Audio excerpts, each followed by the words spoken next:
নমস্কাৰ বন্ধু বান্ধৱীসকল আপোনালোক সকলোকে পুনৰবাৰ টিপছ অসম ইউটিউব চেনেলটোলৈ স্বাগতম জনাইছোঁ।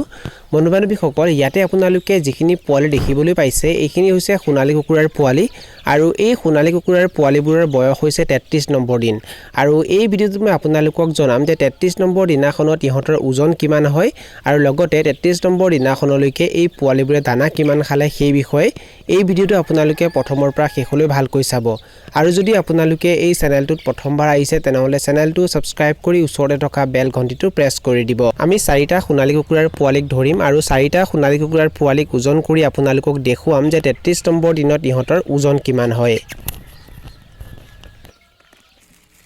আৰু ইয়াতে আপোনালোকে দেখিবলৈ পাইছে আমি 4টা সোণালী কুকুৰাৰ পোৱালিক ধৰি ললো আৰু এতিয়া আমি ইহঁতক ওজন কৰিম। আৰু ইয়াতে আপোনালোকে দেখিবলৈ পাইছে ইয়াতে 4টা সোণালী কুকুৰাৰ পোৱালিৰ ওজন দেখুৱাইছে 910 গ্ৰাম। 33 দিনত 4টা সোণালী কুকুৰাৰ পোৱালিৰ ওজন দেখুৱাইছে 910 গ্ৰাম। 910 গ্ৰামৰ পৰা এই প্লাষ্টিকটোৰ ওজন যদি আমি 10 গ্ৰাম বিয়োগ কৰি দিওঁ তেতিয়া কিমান থাকিব 900 গ্ৰাম। মানে 33 দিনত 4টা সোণালী কুকুৰাৰ পোৱালিৰ ওজন কিমান আহিছে 900 গ্ৰাম। যদি 4টা সোণালী কুকুৰাৰ পোৱালিৰ ওজন 900 গ্ৰাম হয় তেনেহলে সেই হিচাপে গড় ওজন কিমান হ'ব 300 গ্ৰাম। মানে 33 দিনত এটা সোণালী কুকুৰাৰ পোৱালিৰ ওজন কিমান আহিছে 300 গ্ৰাম। এতিয়া মই আপোনালোকক জনাম যে 33 নম্বৰ দিনাখনলৈকে এই সোণালী কুকুৰাৰ পোৱালিবোৰে দানা কিমান খালে।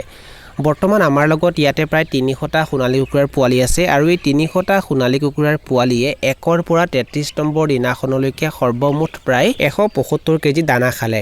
ইহঁতক বৰ্তমানে আমি লোকেল কুকুৰাৰ কাৰণে যেটো ষ্টাৰ্টাৰ দানা আহে সেইটো খাবলৈ দি আছো আৰু ইহঁতে এতিয়ালৈ প্ৰায় 175 কেজি দানা খালে।